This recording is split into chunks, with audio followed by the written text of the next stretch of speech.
Well, let's open up our Bibles to Romans chapter 12. And we're going to work our way through verse 2. Hopefully touch also on Psalms 1.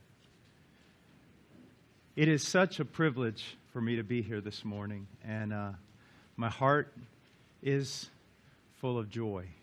I'm struggling a little bit with my breathing, but my heart is full of joy.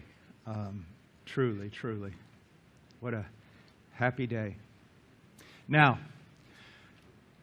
whenever we talk about holiness and growth in holiness and spiritual disciplines, oftentimes I will notice an inclination of the head.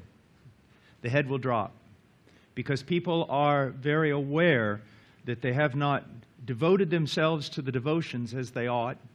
They have not grown as they ought. And that there's something lacking in them. They have, to some degree or some measure, they have failed.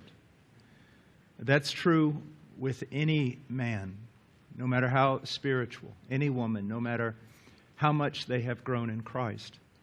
Whenever I teach on spiritual disciplines or I teach on the necessity to read the Word or to pray, I always want you to keep this in mind. His mercies are new every morning. I have been walking with the Lord for getting close now to 35 years. That is my verse. That's my text. There's not enough paper in the world, not enough trees to cut down, to write down how many times I have failed the Lord, how many times I have gone astray. Mercies new every morning. You know, sometimes I've actually done things and sensed the forgiveness of God to such a degree that I almost felt like He was wrong. You can't do this. And He couldn't. It would be wrong for Him to forgive me as many times as He has forgiven me, except that Christ died in my place. What a wonderful thing to actually walk through a door where the love really is unconditional. And you say, oh, Brother Paul, you talk that way, people will run wild. No, the unconditional love of God will drive you much further and much faster than a whip. How could you love me this much? That's a mystery of the ages. How could you love me this way? And so, we talk about prayer. I know that you're thinking, man, my lack of devotion is evident. I don't pray as I ought. We talk about reading the Word. My lack of devotion, I don't read as I ought. But what I don't want you to do is I don't want you to sit there and dwell on the past. I want you to think about now. I want you to think about rising up now and seeking to obey God in His strength. And every time you fail, I want you to go back to the same thing. Christ died on Calvary so that His mercies might be new every morning. You see, here's one of the things the devil will always do, and how you can always tell his voice. When you sin, he will tell you, run away. Run away. And if you even think about not running away, you hypocrite. Just yesterday, Paul, you sinned. Go. What would God want with someone like you? Go. And so you have this, I call it kind of a hockey mentality, in which when you've sinned, go sit in the penalty box for at least several days, depending on the magnitude of the sin. Don't think about raising your head. And then after a while, you've done a certain degree of, mourning. Then, you can come back, but I've got my eye on you. God never speaks that way. God will come to you and tell you you have sinned, and He will say it so clear that it will literally break your heart in two. But if it's God's voice, He will always come back and say, now return to me. Return to me. Run. Run to me.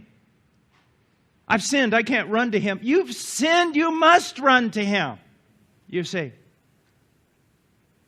And do it quickly before He reaches you, because He's already started running. And see, that's why I'm so glad that my security doesn't depend on my devotional life.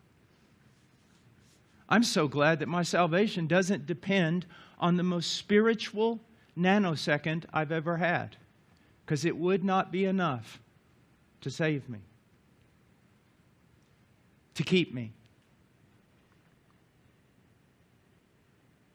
But His blood, that'll do it. That'll do it. Isn't it amazing? Now I will get to my text, I promise.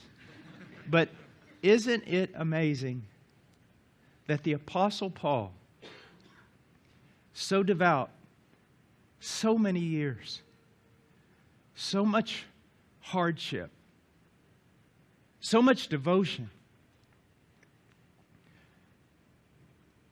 he went to heaven for the same reason the thief did.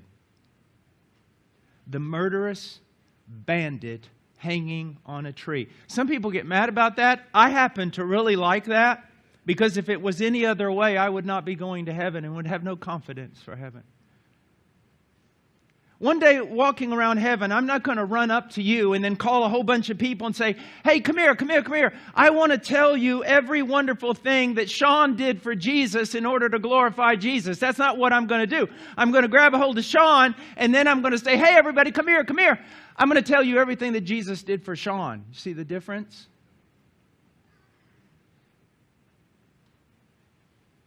I need no other argument. I'll never finish it. I need no other plea. It is enough that Jesus died, and that He died for me.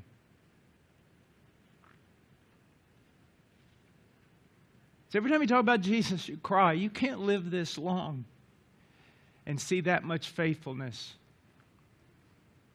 that much mercy, that much unconditional love without it breaking your heart every time you open your mouth.